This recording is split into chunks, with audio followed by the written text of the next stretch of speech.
And we're here. We are live. We didn't know if we were getting Rob here today or if I was just going to take over. My apologies. I got distracted. It's the first time ever. And I just, my brain went to the moon. You know what happens? You go into this alternate universe, into another dimension, and I forgot. How dare I? How dare I? All things considered, since we have Dave with us, and Dave, I got to ask you a question because I should know the answer to this. And before we get into it, I got to ask, how do you pronounce your last name exactly? Junion. Junion. Okay, that's exactly what I would have guessed, but for some reason I thought the J might have been silent too. It goes all over the place. So yeah, it's like down here in Costa Rica, it's not Junion, it's Junion. Well, I was going to become an artist and go Junion, but that sounds very French or European. Next year. Yeah. All right. So I just want to welcome everybody and especially welcome our special guest, Dave. Dave's one of my favorites. And I think I've interviewed Dave 2 times already. First time I heard about Dave was through Sandy Pooch. And she told me about you, and that's when I first contacted you. And you've got, I'm just going to come out and say it. You've got an interesting way about you and an interesting personality / creative mind. And explain that. I'm starting to find that because I always thought that I was, out just everybody saw the world the same way I did. But the last couple of years, I'm finding out that it really isn't true. That is an interesting rabbit hole to go down. I'm going to bring you back to that topic. So, okay. But before we get there, I want to know. Just tell everybody your whereabouts in Wisconsin, and could you give us an update as to what you've been up to in the last few years? I see you're pretty active. I follow you on Facebook. Mind blown all the time at your imagery and the stuff that you're creating, and we're going to dig into that too as well. But just give us an update if you don't mind, Dave. I had a 20,000 square foot building for a studio, sold it. The guys across the street came over, made an offer. I turned it down. They came back 3 months later, ended up selling it, had no idea what I was going to do. This was 3 years ago, and ended up finding space in a local office building. So picked up 12,000 square feet, but it had all these gorgeous 6 foot by 6 foot windows. There were probably 30 of them. Wow. So I spent 2 years up there playing, but living in the world of corporate overlords just was killing my head. So I had lawyers and accountants in the building, and nobody really enjoyed life. It was an environment of numbers and business. And so last November, quit the lease and had no idea what I was going to do. And 2 months ago, found a building, just bought another building. Wow. So you've been bouncing around. Yeah. What do you mean by corporate overlords and all of that mojo and whatever gravitas that means for you? Can you dig into that a little bit more? It sounds like there was a bit of a conflict of what was important and what you value insofar as where you wanted to go in life. Maybe you knew or didn't know, and you just sort of figured it out by bouncing up against these struggles or hassles. Well, it's interesting. I started when I was in high school, but business-wise, when I was 20, and now I'm 60. And I'm getting the last 5-6 years, I've really accepted that I really don't care. I don't care about anything other than being extraordinary, if that makes sense. And I found the more I don't care, the more freedom it gives me to take it to a different level, to only do what I want to do and attract those clients. And being in that office scenario, it was a killer building. It was a building from the 70s. If they put the building had no soul because everybody wanted to show up for work and leave. Had no soul. Yeah. And this new building, I walked in, looked at it for 10 minutes and said, make an offer. Right. I tend to do things like that. And the beauty of it is, so in the last 6 years, I'm changing locations every 2 years. It's forcing me to reinvent. So I can't be comfortable with the light that I used last year because it doesn't exist anymore. And I'm just in this mindset of, I think the biggest change is I'm creating the perfect image and then learning how to destroy it, if that makes sense. Because you get the perfect image, and then I do mostly seniors. So they're living on social media, and a lot of the images they like have imperfections. Yeah. So I'm trying to create creative imperfections off of, but instead of just going to the creative imperfections, I create this image that I think is perfect and then start tearing it apart, like put highlights in the wrong or blow off a side separation light or just try and find 10 shots that are just I would never do. And I'm finding that it's a great balance for the seniors. That's really cool. So I'm going to guess that the only thing that really matters as well is what you're talking about, because sounds like you're reinventing the portrait style, but you're using what could be considered flaws in the technical sense. But however, in the end, you're going to have a high impact image, and they're going to like them. Exactly. Okay. And not just one or the other, it's everything. Because from day one, my whole theory has been to shoot as much as you can. We spend all this time marketing to get clients in, and then I hear people around the country, around the world going, okay, it's a half-hour session and we're going to cut it at a half hour. You spend all this energy getting people in. Why would you limit them to what they only know? So it's not so much what's out there. I go with the mindset of trying to find out what they know, then expand their knowledge, and then show them what I think should be. Like inviting them into my world. They know their world. They don't know mine. And they're big. That's why they're there. So it's my job to give them a tour of my world. Some of them get scared. Some of them embrace it. Some of them so it's a great journey. And we spend time on, it's more of a therapy psychological session both ways. And that's where the images come. I think the lighting and everything else is all secondary versus the getting into their heads. And there's a term floating around now, taking the authentic photo, I think is complete bullshit. Apologies, my language is terrible. You're more than welcome. NoBS. Yeah, exactly. But you hear everybody take an authentic photo of your subjects, and I just think it's bullshit because it's you sit there, especially seniors and kids. They've been trained for 15 years to give a fake facade to create the facade that they want to present to the world. So I'm trying to crack through it. My belief is I have to be authentic. If I'm an authentic individual, they're going to pick up on that and give me what I need because I have this skill set that I can apply to create an image that they're going to look and see somebody that they've never seen before. Outside of that facade that they've created, so the world of social media will accept them. That's some deep shit. But it's a riot. That's where I've been for like maybe 2-3 years, and this year, and part of it is like selling buildings and buying buildings. It's like jumping off the cliff and building the parachute on the way down. Right. Same thing. And every morning I wake up like I have no idea what I'm doing. So I'm searching for, and it just, Nikki Harrison looked at one of my shots and she made a comment on it, and I sent back thank you, all that. We started chatting back and forth, and I said something about the voices in my head, and her comment was, it's lived with me forever. The voices whisper, they scream. And I always ignore it. You go through, you start finding that groove that you feel comfortable in, that you're always creating, that go-to shot. And that voice I always ignored because it's always like, oh, did you see that over the shoulder profile? And I'd blow it off because 10% people buy profiles. And I started listening to those little voices. Right. And how they're just screaming every day. And like I'm looking and watching the subject move.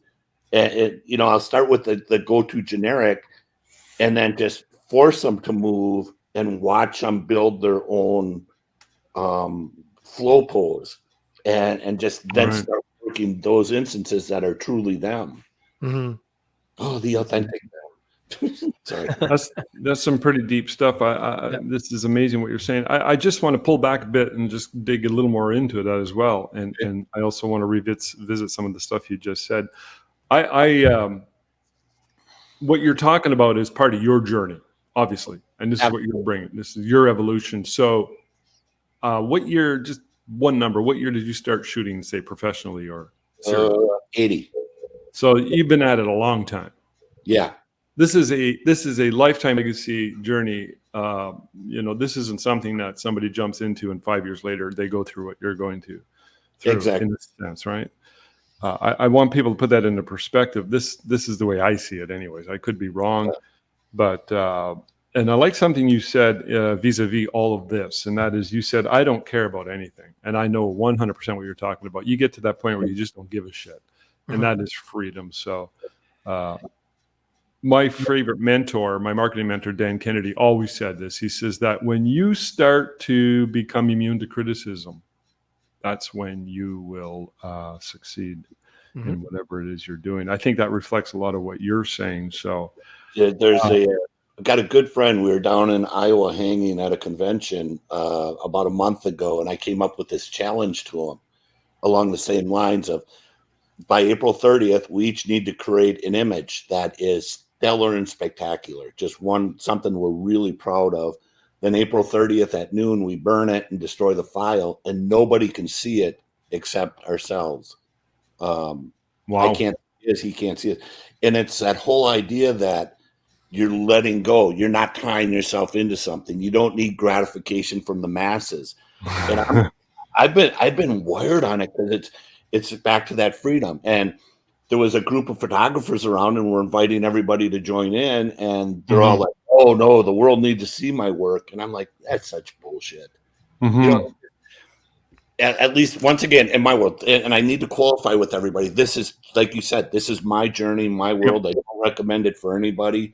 I really don't.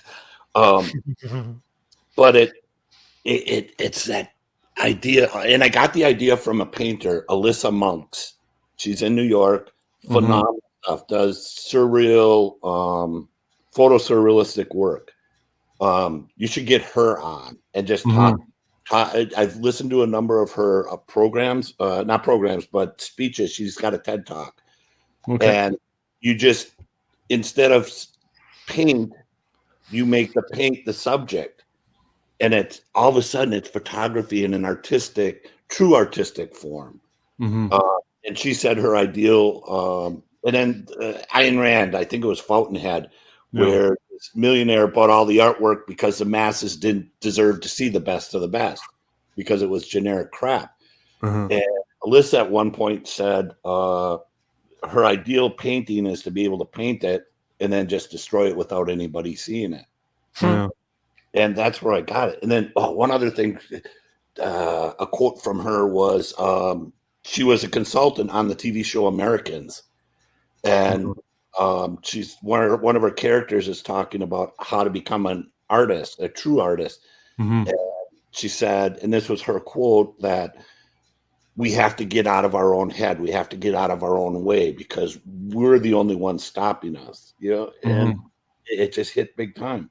Sorry, 20 different tangents. No, it's good. 20 different questions. I got what would you tell, say, 25-year-old Dave, knowing what you know now vis-a-vis all this stuff that you're bringing up, just to keep doing what you're doing, or is there any other sort of like nudges and winks or nudges? My whole theory, two theories that I started with and I've always gone with. One, define where you want to be, then work backwards. So don't just keep throwing crap on the wall and expect something to work. Define exactly where you want to be, work your journey path backwards, and all of a sudden you're back where you are and you see the path in front of you. But be open for tangents. There's three. The buddy Dan McClanahan. We did a shootout in White Sands. We had 10 photographers. We're in White Sands with 10 models, and the park police come up and tell us that they didn't get the proper permit from me. Right. And I got this permit a month ago or 2 months earlier. So we've got 10 photographers, 10 dancing models, and they won't let us shoot with strobes out in White Sands, New Mexico. So we're driving around looking for a new thing, and Dan just looks at me. You know, when the rock falls or when the boulder falls in the stream, the water goes around it. Mm-hmm. Same thing. Why focus on all the garbage? Look for more solutions. Yeah. And the other one is find people you want to be like and emulate them. Mm-hmm. You know, the new person. My first question would be, get more specific. Do you want business? Do you want shooting? You want business? Find Nate Peterson over in New Richmond. He was in the same boat, and what he did was found the people he wanted to be modeled out, his business modeled after, and he just repeated it. He didn't put his own tweaks in until he knew what he was doing, and now he's got one of the most successful studios in the country for seniors. You know, and that's just been a 10-year process. Went from a newspaper guy to Dan McClanahan, same way. Ben Shirk, same way. They defined what they wanted, and then just created the path to get there. Found the people that were doing it, and then like the old masters. They used to just replicate. Their students would replicate old master paintings until they were good enough to go out and create their own. Learn the system, then move on. Yeah. And be different. Everybody, there's so much stuff out there that if you laid it all down, it's all the same. Yep. Learn the basics, learn the rules, and then know where to bend them and where to break them. Exactly. Exactly. And if you're doing the same thing as everybody else, why would somebody come to you? It's as simple as that, other than your friends and neighbors to get free stuff. That's right. Sounds to me like that the most basic terms that I can come up with is goal setting is a big part of what you're really suggesting to everybody, in a sense. I mean, to use Exactly. You know, come up with a vision and go for it. And I like this idea of working backwards, sort of like know where you want to go. That's so powerful. I got a computer. One of the most. I dropped out of college twice. Once the second time I was going to go for aerospace engineering until I hit physics. Right. Yeah. And second semester calc. But I had a Mehdi Mohebi, genius guy, 25-year-old genius. Ended up next year went and worked for the Department of Defense. But he was a computer program teacher, and I had nothing about computers or anything. And he was the one that looked at me and it's like, why are you wasting your time just throwing code out? Define where you need to be and work the code backwards. And it made perfect sense for everything. Yeah. That's pretty cool. Yeah. All right. Interesting. I got about 5 balls in the air right now, so I'm just going to go with No worries. I thought maybe Dave, in a minute or two, we can show some of, not Dave, sorry, John, we could show some of Dave's images. And I got his Facebook page open. For those who are wondering, who is this guy? What the hell is he talking about? You're just seniors, you said, right? I know you do some special projects. You do some special projects with the vets, and I'm pretty sure you're still into that. Yep. And you might have a few other projects on the go, but you're the core bulk of your creative output and a lot of the stuff that has defined what we're talking about, this philosophy, has resulted, I'm sure, from this main industry, which is high school seniors, correct? Correct. Yeah, it's interesting because a lot of people say like senior, I keep hearing it from others and I kind of roll my eyes. They find it more challenging than ever from a business marketing standpoint. But well, it is, but everybody is trying to do the same thing. Like all of these kids that I work with, they aren't the Instagram wannabe influencers. They could care less about social media. They're out, they're directed, there's energy. And it's funny because like over the last 3 years, it's more about the parents than anything else. The parents want this. Really? Kids are fighting coming in. But once they're in, they go, okay, you got a half hour. And 7 hours later, they're like, are we done? You know, can't we do any more? So it's been, about 2 years ago, I started looking at them like when they first came in. We sit and just talk about life for like 20 minutes. Okay. And I'm very honest with them about it has nothing to do with you. This is all about me. I'm creating something here for me. And if you happen to like it, great. and they kind of look at you strange, and it's like, Mhm. okay, let's go. So, but when you say it's all about me, it's you sort of visually defining them, and that comes from that conversation, plus your skill set and everything else, I'm sure, and Exactly. their interests. And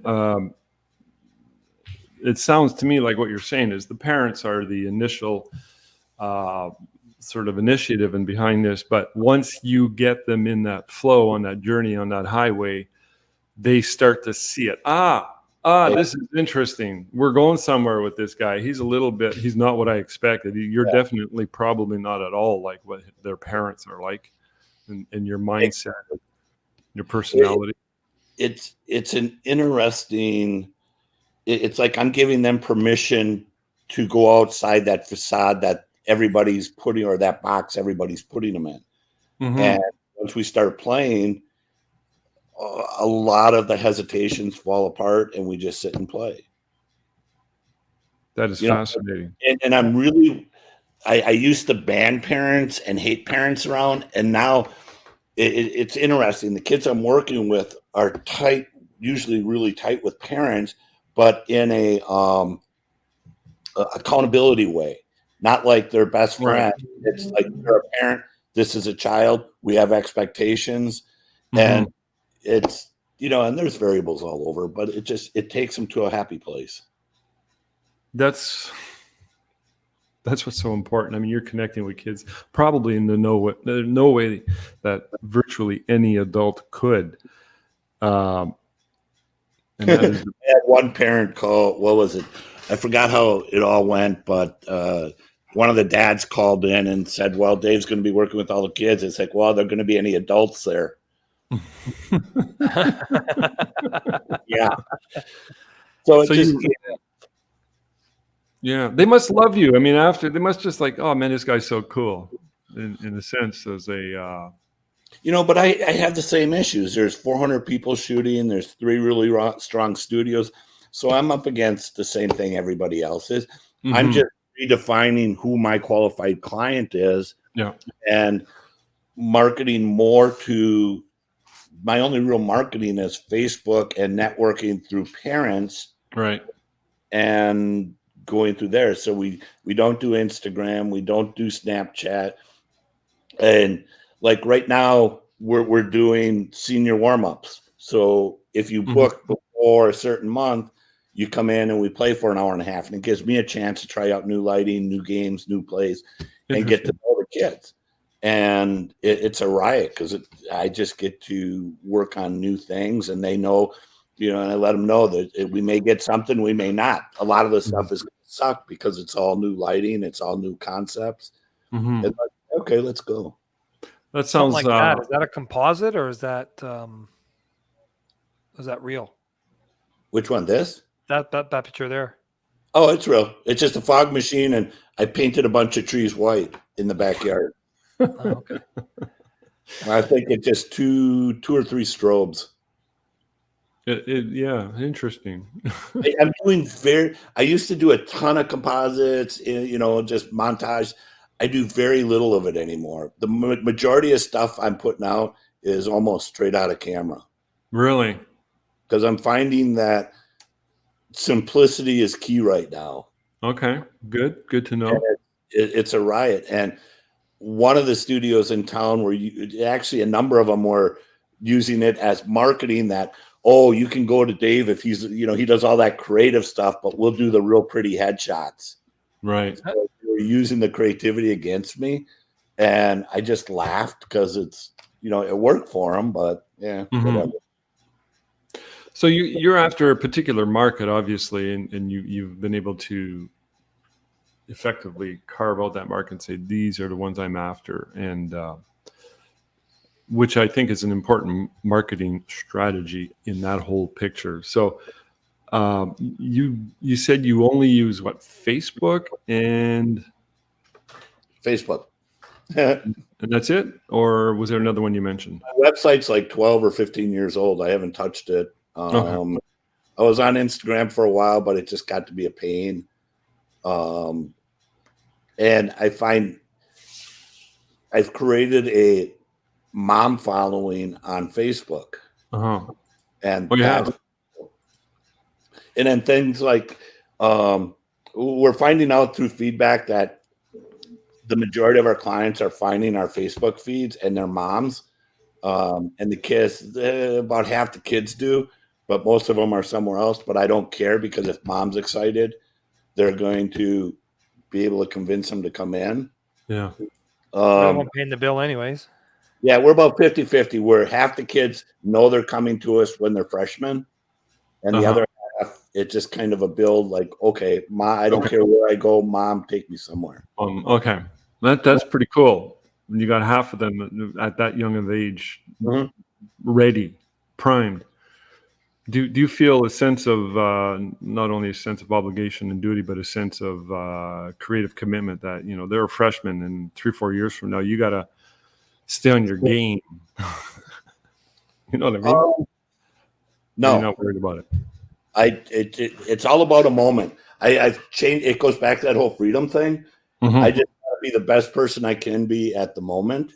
And I got 5-6 friends. We get together 2-3 times a year, and we'll just brain slam and shoot, play, and kind of push each other. Nice. And I'm always looking. Like last November, I got bored with life. I had sold the place, didn't know what I was going to do, didn't know if I wanted to keep shooting, but it was like the best summer shooting last year I ever had. But it was like one of those, what am I going to do? So I went out to New York and spent a weekend walking around, and walked by a TV production that was happening, and saw these lights. They're sky panel lights, and they use them a lot for movie TV productions. And they were killer, just gorgeous light. And I'm like, yeah, okay, I'll keep going. And the tech came up. One of the tech guys, a Brooklyn guy, just looked like he was going to bounce me against the wall. It's like, what are you doing? So we started talking lights and photography. He was like, oh, you can't afford these. These are for the big boys. And I just kind of chuckled a little bit, but picked up 2 of them, and they're, what are they, 12 by 24 LED panels that are full color, full spectrum. And it's opened my whole world up to a brand new. So with an app, I've got total control over any color I want as a gel. And I'm finding, instead of throwing tons and tons of light, I'm trying to develop more of a, how can I use as little light as possible and start accenting. To build up from there. So was that 12 by 18 inches or feet? Inches. Okay. So they're gridded. They're just gridded little LED panels. Okay. When you said movie, and I thought maybe they were big panels that movies use. Okay, cool. I'm trying to get, I still, the windows I have for the studio are like 6 by 6, and I still have like 8 of them. So I've got that soft light. So now I'm going for more of an edgy, sharp, and these just nail it. You pop a 30-degree grid on it, and you get that sharp, really clean, intense. And being LED, the irises are down to nothing, and it's a look that I've never had before. So I'm kind of tingly about them. Yeah, so you're obviously evolving and trying new stuff from both the technical and creative side. So John, can you go to Dave's Facebook and go through some of the images? Because I was just looking at a few just now, and maybe which images do you want up there? Like seniors, or just show his Facebook and let's go there. And pull up the cover shot, the baby shot, because I'm really proud of that. So I do newborns, children, like that. It's just in the new place, I have a staircase. I never would have shot it any other place. Right. She's standing 3 feet from a window. I'm using 2, like a 4x8 V-flat white fill with another kick just to clean up the light a little bit with a 22-inch balloon. But all of a sudden, I'm looking at how can I take that. So I light it, then I just have mom play and move, and I think it's one of the coolest newborn shots I've ever had. It is cool. I noticed that. It's a creamy, milky type of look to it. Yeah. So, like that. That's with these sky panels. So I'm able to go high right to get the cyan, and I had a warm one kicking into his face, and it's got an app. So with a color wheel, so each light I can pick any color intensity I want. color or intensity within 3 seconds. So I had mom sitting here picking colors while I'm shooting. And we just blasted. It was the amber in the back is like a normal stage light, stage spot. Nice. That has full color LED. Like a tungsten. Oh, it's LED. Yeah. What's And warm? it Reminds me blasted. of those Peter Hurley ones now, those Hurley panels you can get, those LED ones. Yeah, except these are a bit more. Yeah, it stepped More up a high bit. end. But again, it's just the concept itself where the equipment. I've always believed get the best. Like I should have never spent this much on those, but I just wanted the best of what I had. That's another one where I've got it on the sky panel on a boom coming down, just creating that soft. And I was able to dial in that cyan almost to the point where it was a clean white. Nice. Use that spot to kick the pink in, and then just did an overlay of someplace in New York. How many of these did you buy? Two sky panels, plus I had last year I got into all this LED stuff, so I've got like 5 stream light LED lights that you throw fog in, and all of a sudden it looks like you're walking through streams of light. So it goes back to last year. It was all about that fog and light, and it was just one more different look. And now it's just taking it to a different place. No more hardly using flash, or are you still using flash? Like for a shot like this looks like you would need a flash to freeze it. I think there were 3 12x48s. Nice. Side lit and go. So the sky panel, how expensive were they? Curious. With the batteries and the panel, 10 grand. Yeah, so they're not giving them away. And my whole theory is it's that whole jump off the cliff. So 20 grand into these lights, now I have to make it back. Yeah, you're committed. Yeah, it's half that motivation of, okay, I'm not going to do what I've always done. So let's step up. There's something to be said about that. I don't recommend anybody starting out that they go blow 20 grand. Absolutely not. But the idea is 100% sound. Is this all on the Facebook, Johnny? Yes, this is his cover page on his Facebook. If you go to, just for example, can we go back one? Yep.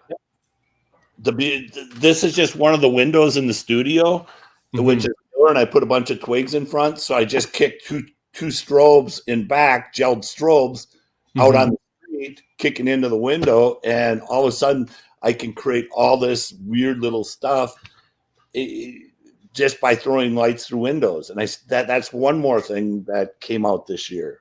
Okay, I got to ask you about this.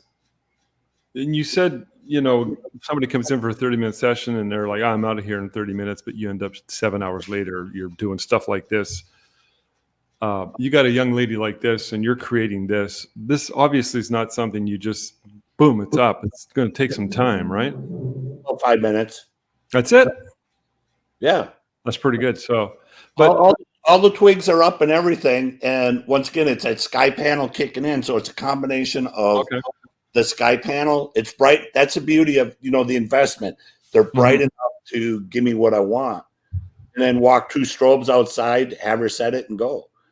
And so I like space. So I don't know how big the studio is, but what I do is go and set a number of just different things up and keep changing when I get bored with them.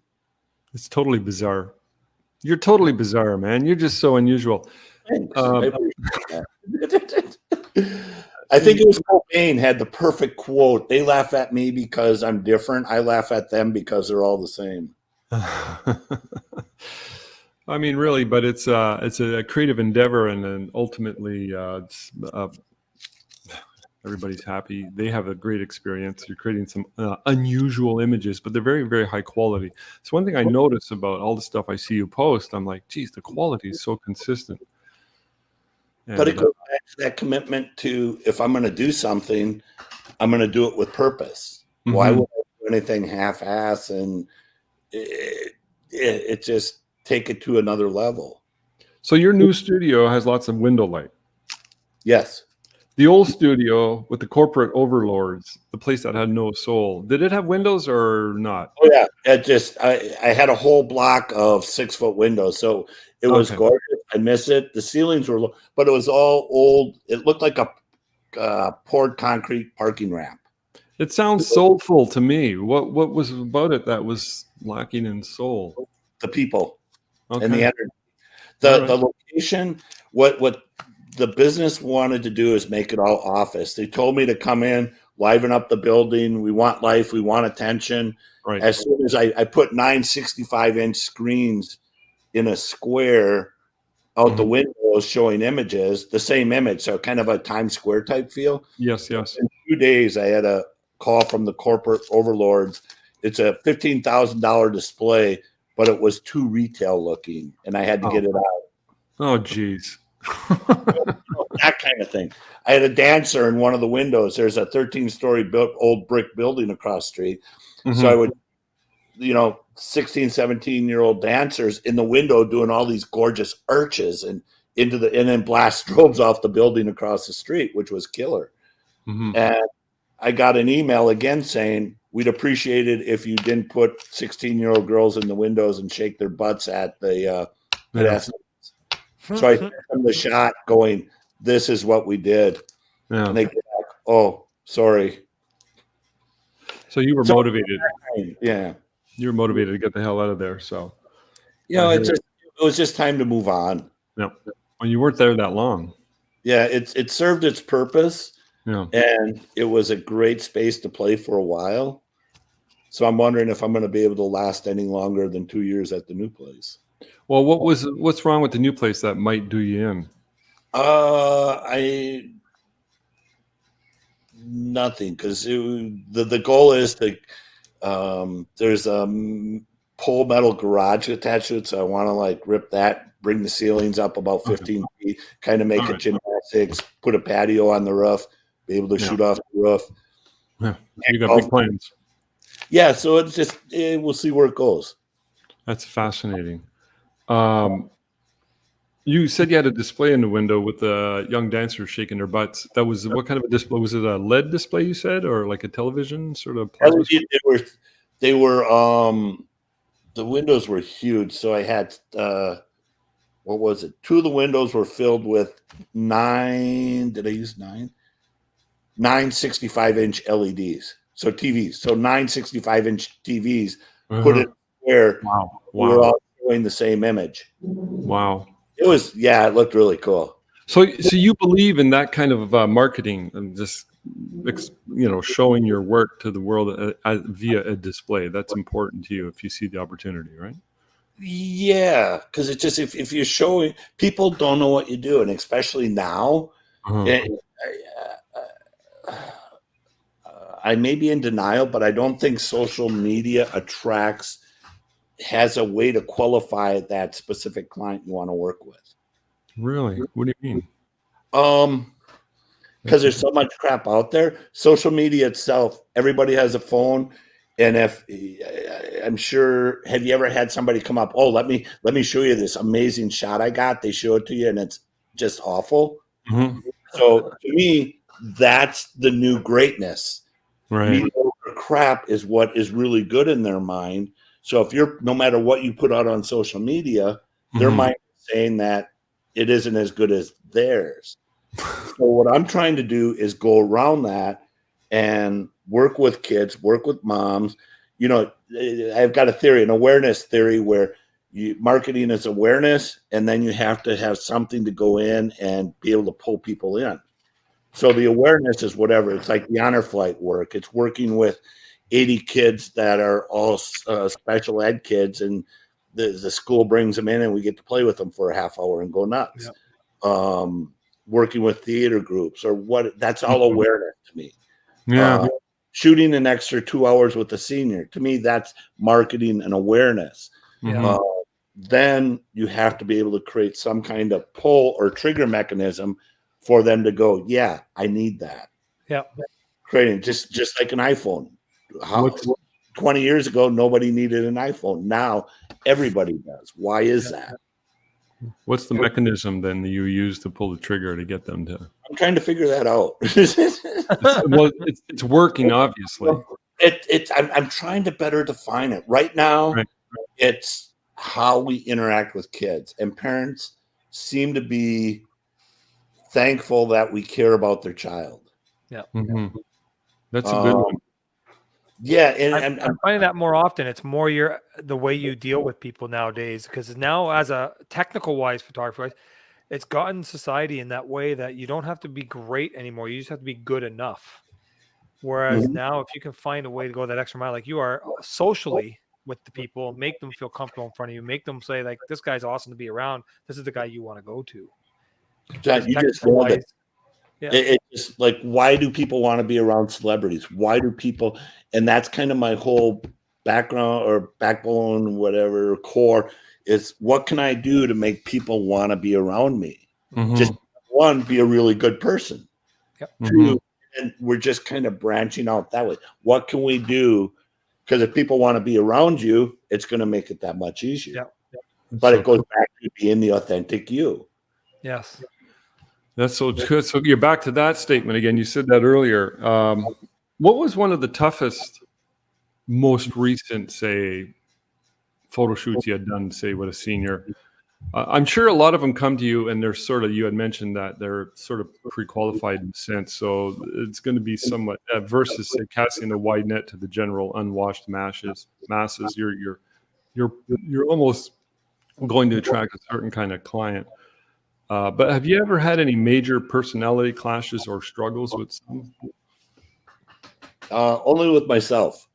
That's Because I'm a firm believer, and Victoria, who runs my office, I've got an office manager, does all the sales, and I've always preached to her, it's not what you say, it's what the client hears. Mm-hmm. And my theory on shooting is it's never a client's fault. It's me not understanding that client and approaching it in an appropriate way. And I do that all the time, and I catch myself all the time with preconceived ideas going in. Right.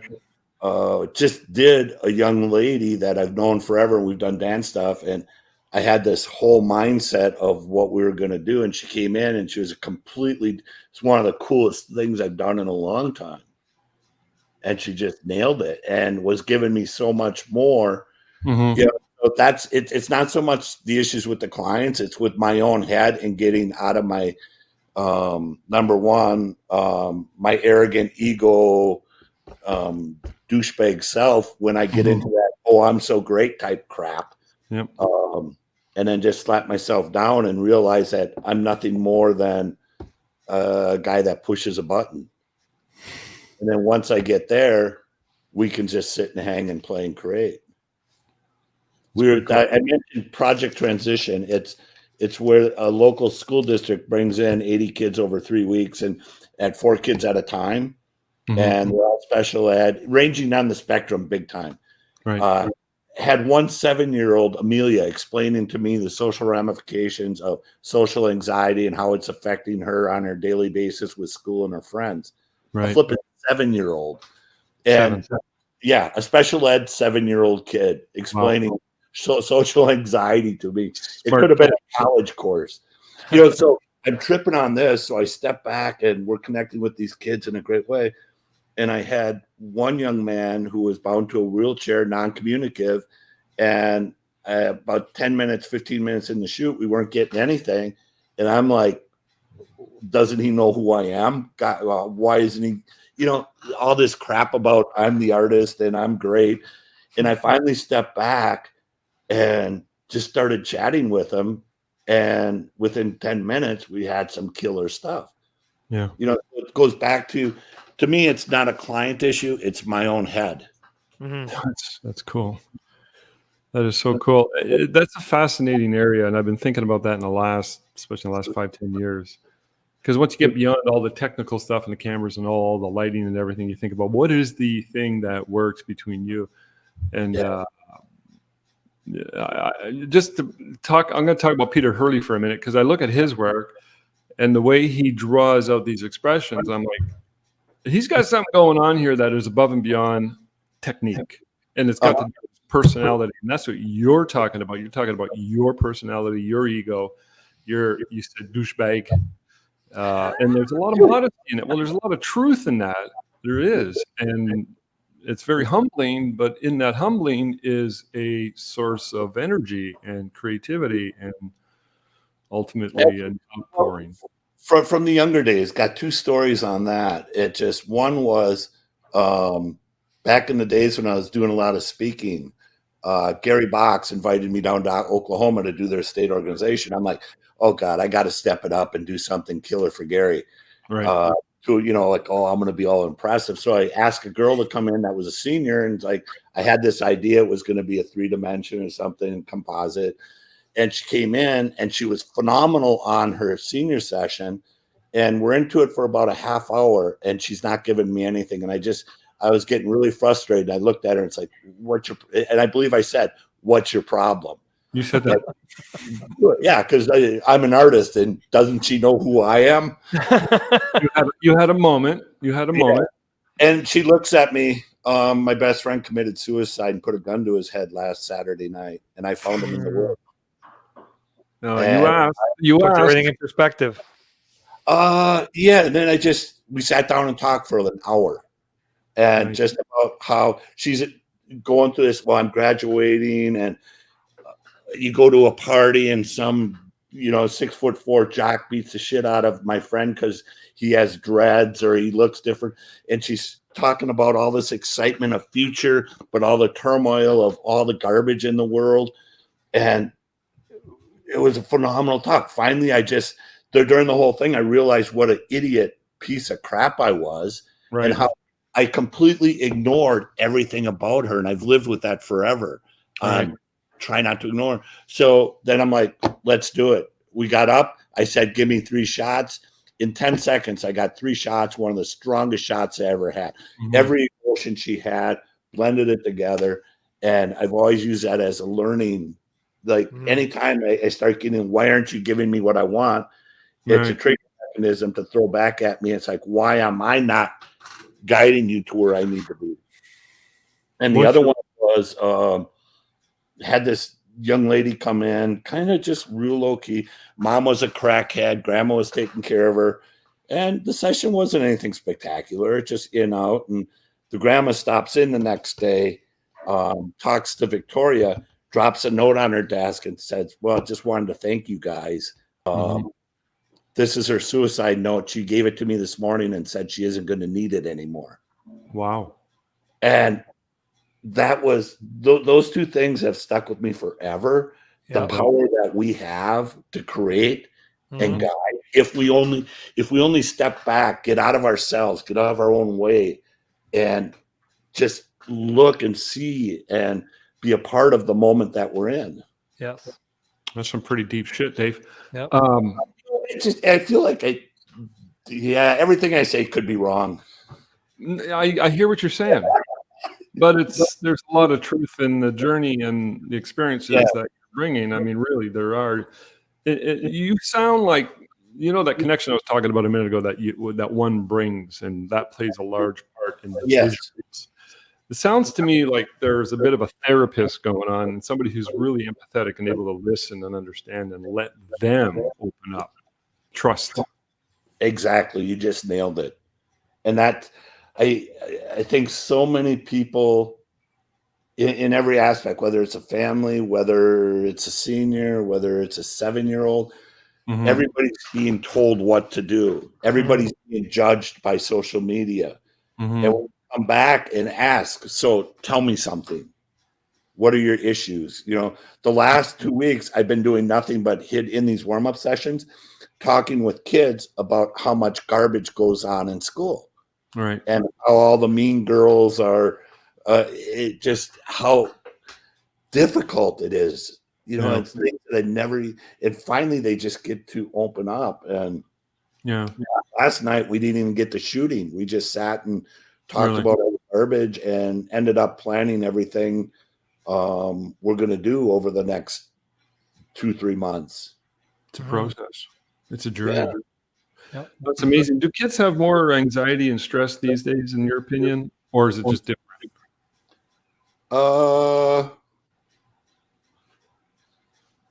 We've been discussing that too. Really?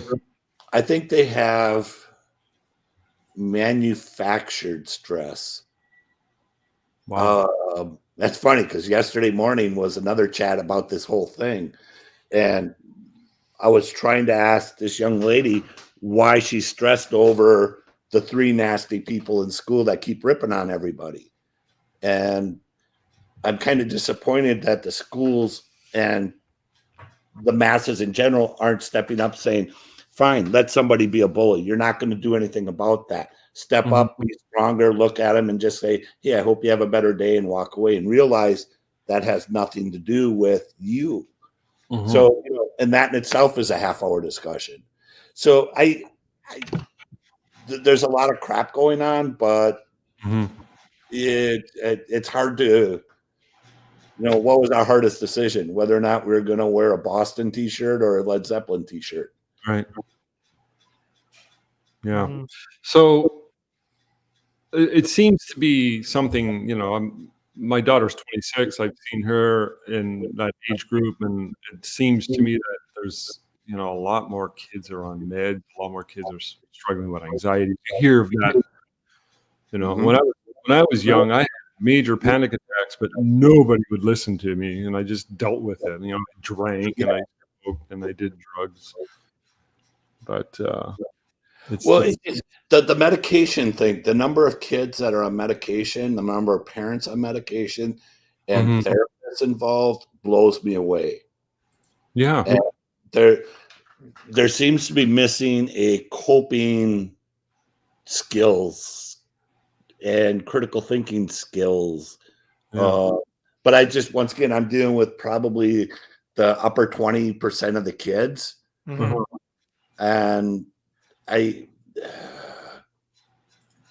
can't make judgments. I don't want to make general. There's some major things on accountability and critical thinking and problem solving that need to be addressed. Yeah. Overall. So go ahead.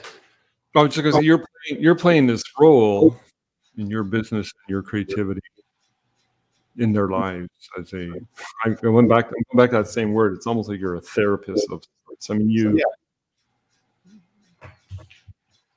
It almost brings up to me in a way, and I'm not trying to knock teachers. I think teachers, principals, I mean, the work that they have to do these days is phenomenal. I commend all of them. I wouldn't want to be a teacher these days in a school, what they go through. But when we were in school, I mean, you weren't allowed to use calculators in your classroom. You didn't have phones in the classroom. We learned math the long way to do math. We learned everything. And like you said, it taught you how to think things out, how to do things properly, how to put things in place to get to the right place or the right answers. And these days, I mean, they have these smart boards on the schools. They're using their phones. They're doing Google to look things up. We had a big library. I had to go through the little Dewey Decimal System and go through the card catalog. Like you had to, like you said, problem solve. You didn't know how to spell something, get a dictionary, things like that. Nowadays, everything's just given, I think, almost. And even in the school system, they get rid of, they don't even have music classes in there anymore. Like there's ways that they're taking a lot. It's more academic now, I think, than it is general. Okay. And I'll challenge the thought process on that you're correct in one way, that everything is new.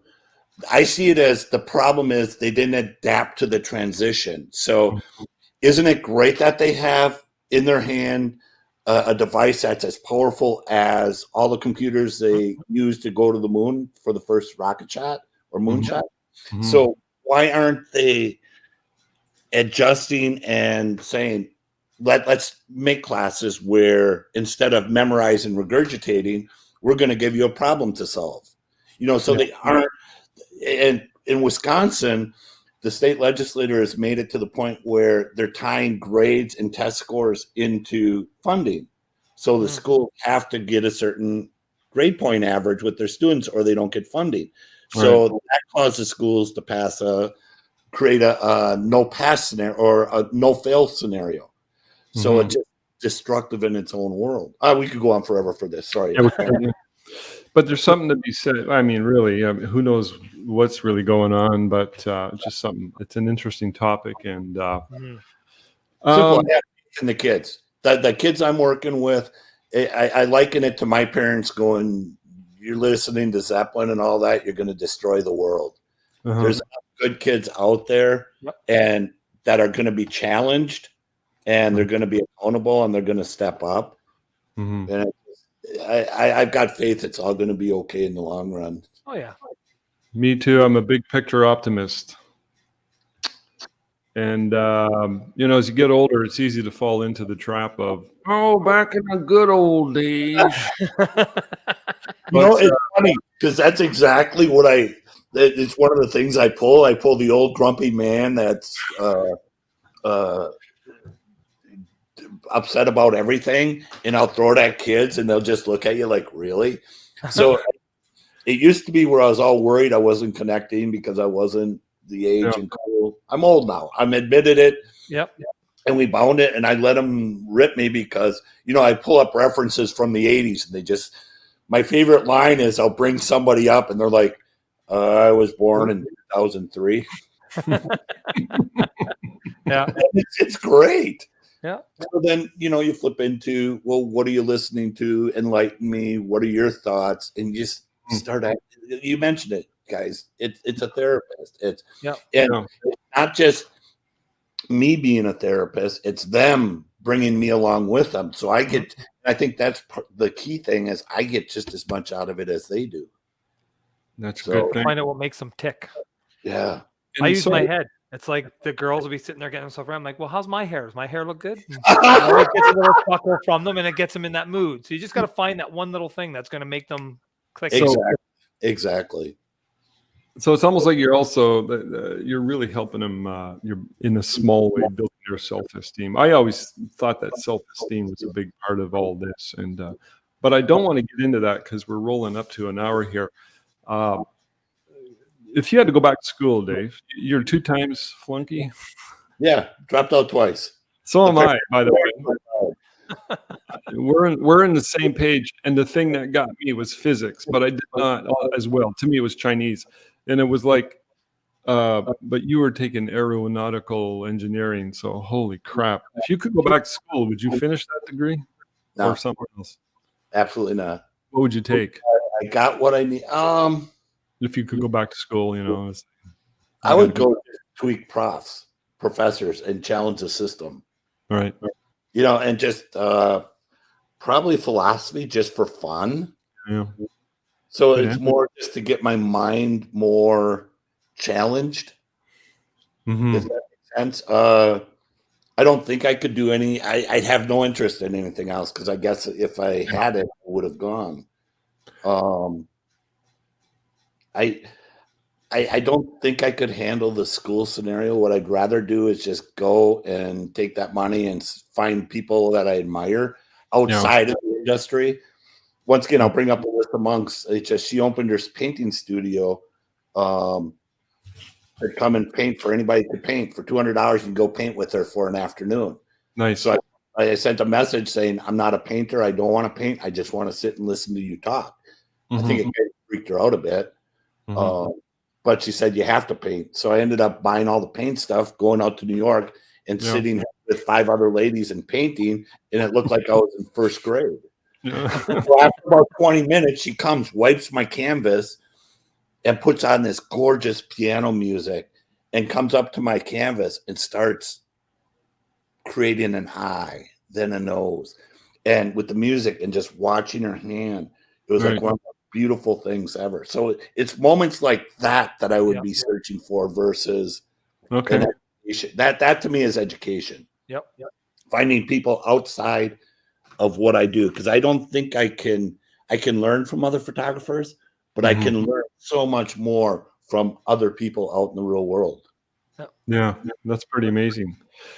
That's a really good answer, by the way. You've had a lot of good answers, a lot of good content here, a lot of deep insights.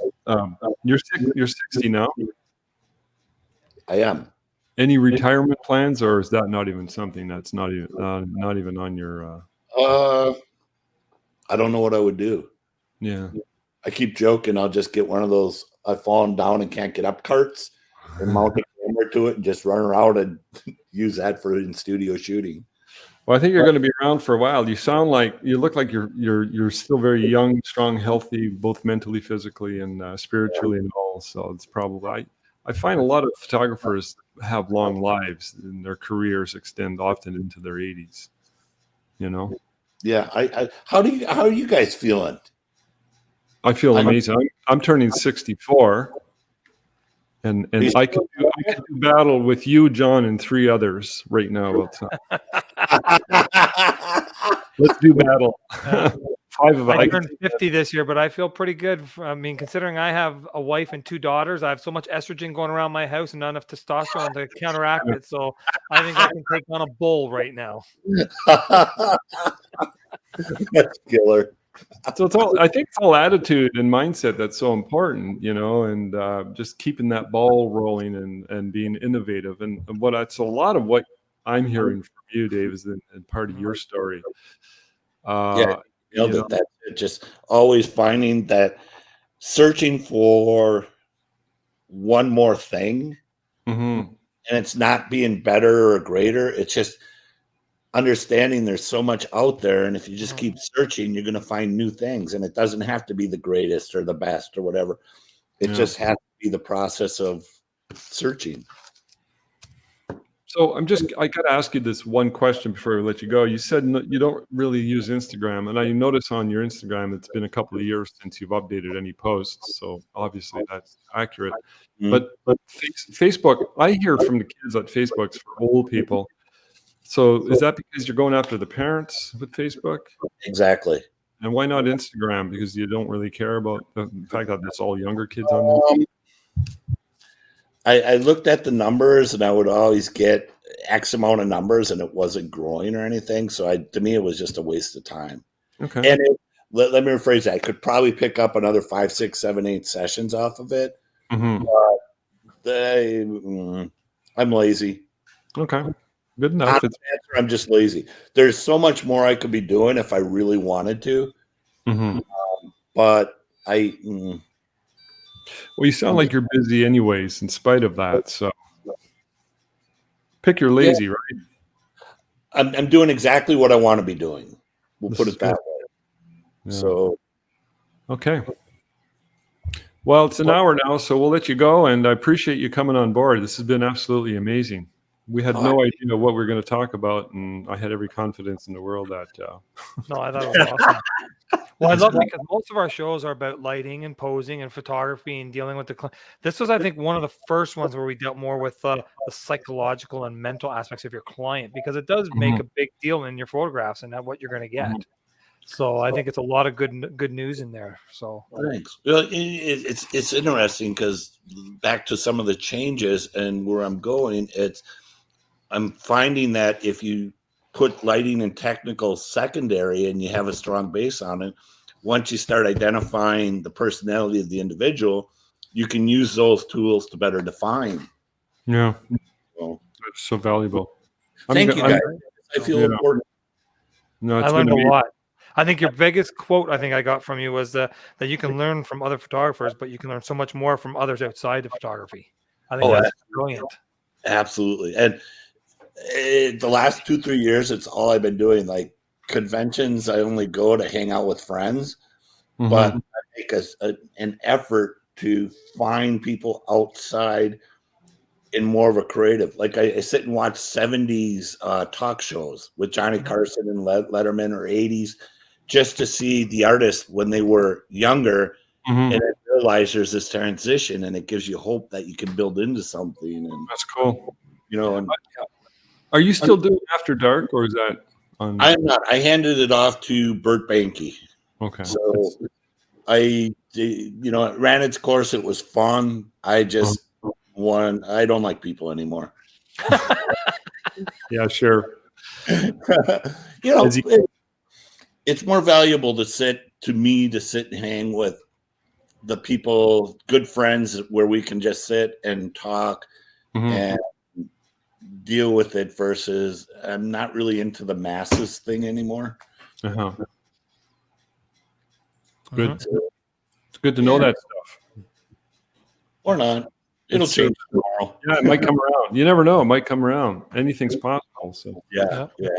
Well, I appreciate you coming on. yeah, I learned a lot. Yeah. I just thank you for tolerating. I tolerate him for 50-something episodes now. I think I can tolerate you. It's been amazing. So I learned a lot. Amazing. This is phenomenal. Yeah. Hey, thank you for putting it out there too, because the industry really needs this. Yeah. I'll send you the replay on YouTube and you can share it. Oh, thank you. Very cool. Yeah, we're having a good time. And, you know, it's a great way to tap into people like you and your mind. And, Well, just that you're exposing different mindsets to the masses, so everybody out there can realize that. I guess my last word is anything you want to do is going to work for the new people or those that are mid-range. Just commit to it and do. If you believe in it, your clients are going to believe in you. Back to that authentic self. Authentic self. Yeah, that's a good one. Great way to end. All right, Dave. Thanks. Excellent. Appreciate it. We'll let Gentlemen, you. thank you. We'll See everybody next week. May it all be happy.